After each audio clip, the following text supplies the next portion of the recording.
কেমন জানি একটা ঝাঝালো ঝাঝালো ভাব আমার কাছে লাগল। তাতে আমি কিছু মনে করলাম না। আমি ভাবলাম হয়তো এটা এই তেলের একটা অন্যরকম পাওয়ার। তারপর আমি তেলটাকে আমার ডান হাতে নিলাম। তারপর মামার পিছনের দিক থেকে যে জায়গায় ব্যথা অনুভব করে সে জায়গায় দিতে শুরু করলাম। মামা খুব আরাম পাচ্ছিল মনে হচ্ছে, আর বলছিল, মৌসুমি, তুই তো খুব ভালো করে মালিশ করতে পারিস। এত সুন্দর মালিশ তুই শিখেছিস কোথা থেকে?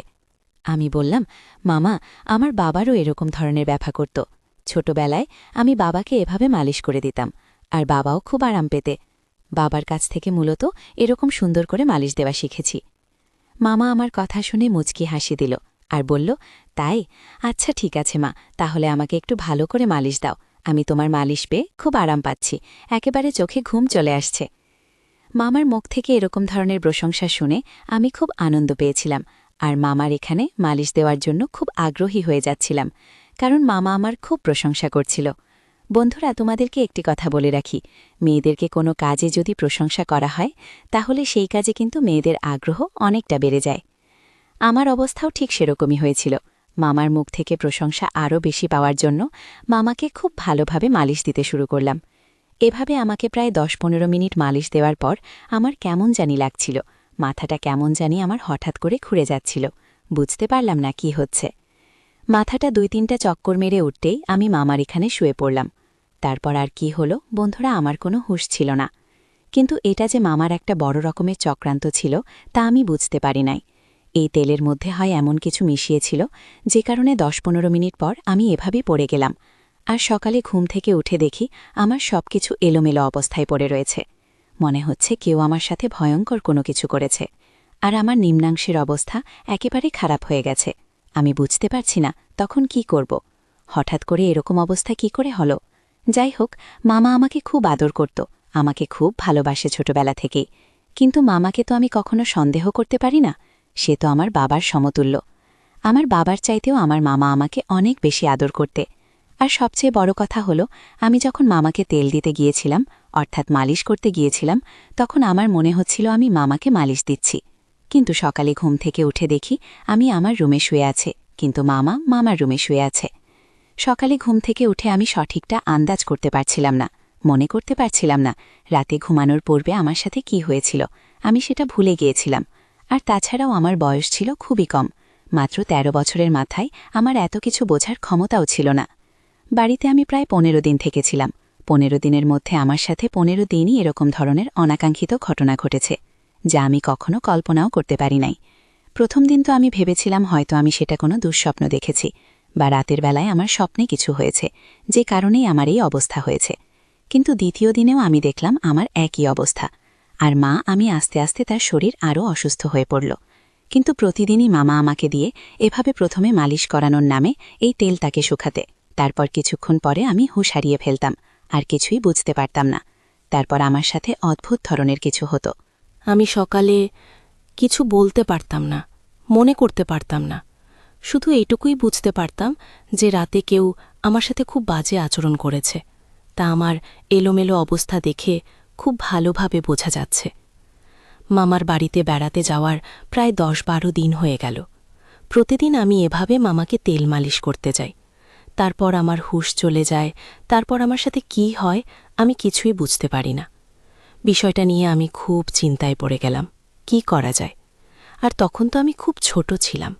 সকালে প্রতিদিন ঘুম থেকে উঠে দেখি আমার অবস্থা একেবারে খারাপ। আমার সবকিছু এলোমেলো হয়ে আছে। মনে হচ্ছে কেউ আমার সাথে খুব বাজে আচরণ করে। প্রতিদিন কি আমার সাথে এরকম ধরনের বাজে আচরণ করে? আমি কিছুই বুঝতে পারছিলাম না।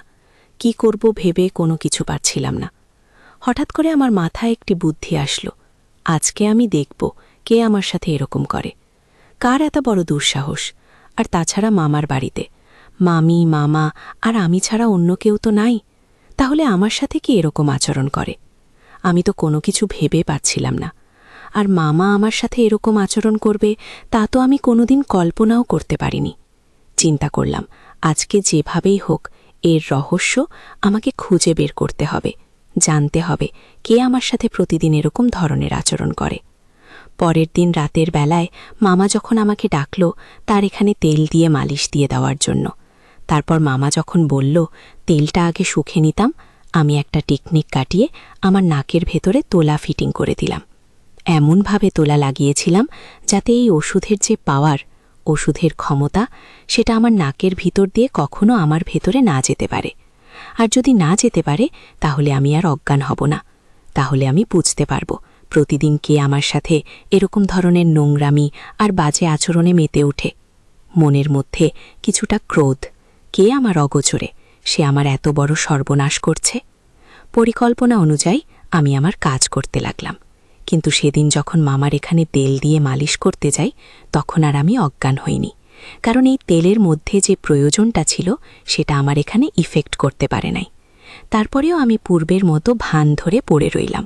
কিছুক্ষণ পর দেখলাম মামা আমাকে সরিয়ে আমাকে শুইয়ে আস্তে আস্তে তার রুমে চলে গেল। আমি অবাক হতে লাগলাম যে মামা তো আমার এখান থেকে আমাকে সুন্দর করে শুয়ে তারপর চলে গেল। তাহলে সকালে ঘুম থেকে উঠে আমার এরকম অবস্থা হয় কেন? ভাবলাম আজকে সারা রাত সজাগ থাক, দেখবা আমার সাথে কি হয়। চিন্তা করতে করতে কোনো ঘুম আসছিল না। মনের মধ্যে শুধু একটাই চিন্তা, আমার সাথে কি হয়। তাহলে মামা তো আমাকে কিছু করল না, তাহলে কে আমার সাথে এরকম করে? এসব ভাবতে ভাবতে ঘণ্টাখানেক পরেই দেখলাম আস্তে আস্তে কি যেন দরজা খুলে আমার কাছে আসো। আমার পাশে দাঁড়িয়ে আমার মুখের দিকে তাকিয়ে আমাকে 3টে ফু দিল। তারপরেও আমি ঘুমের ভান করে পড়ে রইলাম। মনে মনে ভাবতে লাগলাম, দেখি লোকটি আমার সাথে কি করে। একটু পরেই আমি লক্ষ্য করলাম যে লোকটি আমার সব কিছু তুলে নেওয়ার চেষ্টা করছে। আমার কাছ থেকে আমার সম্মান, আমার ইজ্জত কেড়ে নেওয়ার চেষ্টা করছে। আমি ভয়ে হতভম্ব হয়ে গেলাম, কারণ আমার বয়স মাত্র 13 বছর। এছাড়াও রাতের অন্ধকারে আমার সাথে এরকম ধরনের অদ্ভুত আচরণ হচ্ছে। ভয়ে আমার ভিতরটা কেঁপে উঠছিল। যখন লোকটি আমার এখানে তারা একটু ছড়াবে, তখন আমি আর সহ্য করতে না পেরে আমি অনেক কষ্টে তাকে ধাক্কা দিয়ে ফেলে দিয়ে খুব তাড়াতাড়ি লাইটটা অন করি। লাইটটা অন করার সাথে সাথে আমি যা দেখলাম তাতে আমার 2 চোখ মুছে গেল। অর্থাৎ আমার নিজের মামাই আমার সামনে মাথাটা নিচু করে দাঁড়িয়ে রইল। আমি রাগে ক্রোধে আমাকে খুব তিরস্কার করতে শুরু করলাম, আর খুব দুঃখ প্রকাশ করলাম, আর বলতে লাগলাম, মামা তুমি আমার আপন মায়ের ভাই, অথচ তুমি আমার সাথে এই কাজটি করবে তা আমি কল্পনাই করতে পারি না। এই বলে আমি খুব কাঁদতে লাগলাম। তারপর মাথাটা নিচু করে আমার এখান থেকে চলে আসলো। সেদিন রাত পেরিয়ে সকাল হলে আমি আমার মামার এখানে গেলাম। মামা আমাকে দেখে খুব হাসি খুশি করছিল। মনে হচ্ছিল না যে সে রাতে আমার সাথে এরকম ধরনের একটা জঘন্য কাজ করে। তার এই আচরণ দেখে আমি অনেকটা হতবাক হয়ে যাই। ভাবলাম আমার মামা এত খারাপ, এত জঘন্য। আস্তে আস্তে আমার মনটা খারাপ হতে লাগল। এক পর্যায়ে আমি মামার সামনে কেঁদে দিলাম। আমার কান্না দেখে মামা খুব বিস্ময়ের সাথে আমাকে জিজ্ঞেস করল, মৌসুমী তোমার কি হয়েছে, তুমি কাঁদছ কেন? মামার এরকম আহ্লাদের কথা শুনে আমার কাছে আরও বিরক্তিকর লাগছে। এক পর্যায়ে আমি মামাকে বলতে বাধ্য হলাম যে মামা, তোমার বাইরে এক রূপ আর ভিতরে আরেক রূপ। তুমি আমার সাথে যা করেছ তা কোনোভাবে মেনে নেওয়া সম্ভব নয়। আমার কথা শুনে মামা খুব হতবাক হয়ে গেল আর বলল, মৌসুমী এসব তুমি কি বলছ? আমি তোমার সাথে কি করেছি? তুমি আমার মেয়ে, তুমি আমার সাথে এভাবে কথা বলছ কেন? তুমি আমার মেয়ের মতো, আমি তোমাকে মেয়ের চাইতে আরও বেশি দেখি। আর মৌসুমী, আমার সাথে এভাবে কথা বলছ কেন? তখন আমি বললাম, মামা তুমি রাত্রে আমার সাথে জঘন্য আচরণ করো নাই? আমি যখন ঘুমিয়েছিলাম। মা বলল, কি বলছে আমার সুমি, আমি রাতে তোমার ঘরে যাব? কথা শুনে আমি আরও হতবাক হয়ে যাই। ভাবলাম কি হচ্ছে আমার সাথে। স্পষ্ট আমি যেখানে মামাকে দেখতে পেলাম সেখানে মামা এখন অস্বীকার যাচ্ছে। আজকে তাহলে পুরো বিষয়টি আমি ভালো করে দেখব, বরাবরের মতোই। যখন রাত হল তখন ঠিক যখন আমার সাথে সেই রকম ধরনের ঘটনা ঘটতে যাবে, এই মুহূর্তে আমি আমার রুম থেকে বেরিয়ে গেলাম, গিয়ে অন্য কোথাও লুকিয়ে রইলাম। কিছুক্ষণ পর লক্ষ্য করে দেখলাম আমার মামাই আমার রুমে ঢুকছে। আপনি খুব ভালো করে লক্ষ্য করে দেখলাম লোকটি যখন আমার রুমে গিয়ে প্রবেশ করল তখন আমি খুব তাড়াহুড়ো করে আমার রুমে চলে গেলাম। মামা রুমে চলে গিয়ে দেখি মামা তার রুমে ঘুমিয়ে রইল। তখন আমার মনের ভিতর অনেকটা ভয় কাজ করছিল। ভাবলাম, আমাকে আমি নিজের চোখে দেখে আসলাম, তার রুমে ঘুমিয়ে রইল, তাহলে সেই লোকটিকে দেখতে তো হুবহু আমার মামার মতোই দেখা যায়। ঘটনাটি দেখে আমি খুব ভয় পেয়ে গেলাম। ভয় পেয়ে আমার মা আমাকে ঘুম থেকে গিয়ে ডেকে তুললাম, আর পুরো ঘটনাটি আমাকে বিস্তারিত বললাম। তারপর মা বলল, মাসুমি, এই জন্য তুই আমার সাথে এরকম ধরনের আচরণ করতে, তাই না? আমি বললাম, জি ডি মামা। মামা সম্পূর্ণ বিষয়টি বুঝতে পারল। বোঝার পর বলল, আগামীকালকে আমি তোমাকে কবিরাজ বাবার কাছে নিয়ে যাব।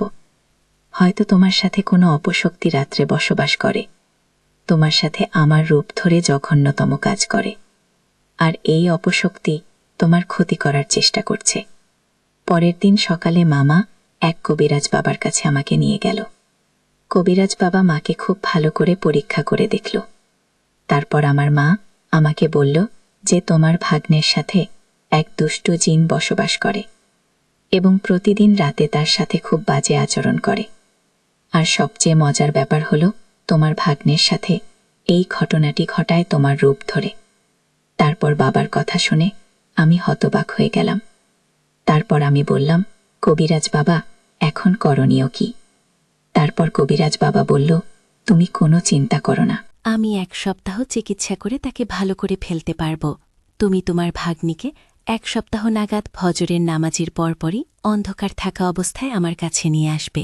তারপর পুরোপুরি 1 সপ্তাহ চিকিৎসা করার পর আমার মধ্যে আর এরকম ধরনের কোনো লক্ষণ আমি দেখতে পাইনি। মনে হচ্ছিল যেন আমি পরিপূর্ণ সুস্থ হয়ে গিয়েছিলাম। কবিরাজ বাবা আমাকে একটি তাবিজ দিয়েছিল। তাবিজটি অনেক শক্তিশালী ছিল বটে। যতক্ষণ এই তাবিজ ছিল ততক্ষণ আমার মধ্যে কোনো অপশক্তি আর কাজ করতে পারি নাই। বন্ধুরা, এখন আমি পুরোপুরি সুস্থ। তোমাদের দোয়ায় এখন আমি খুব ভালো আছি। পরিশেষে বন্ধুরা, আমি তোমাদেরকে বলবো, দুনিয়াতে হয়তো এরকম কিছু অদ্ভুত ব্যাপার আছে, যে ব্যাপারগুলো ডাক্তার বা অন্য কোনো চিকিৎসায় তাদের কিছুই করতে পারে না। এরা এক ধরনের অপশক্তি।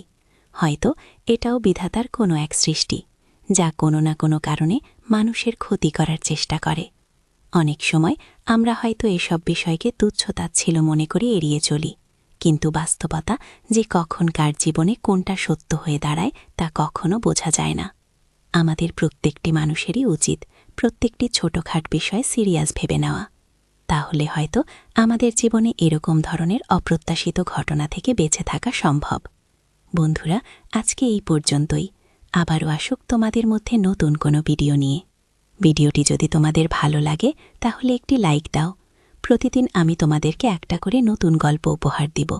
তাই তোমাদেরকে অনুরোধ করে বলছি, তোমরা যদি এরকম ধরনের ইন্টারেস্টিং গল্প পেতে চাও তাহলে দয়া করে আমার চ্যানেলটি সাবস্ক্রাইব করো। পরিশেষে তোমাদের সকলের সুস্বাস্থ্য কামনা করি। ভিডিওটি দেখার জন্য তোমাদের সকলকে অসংখ্য ধন্যবাদ।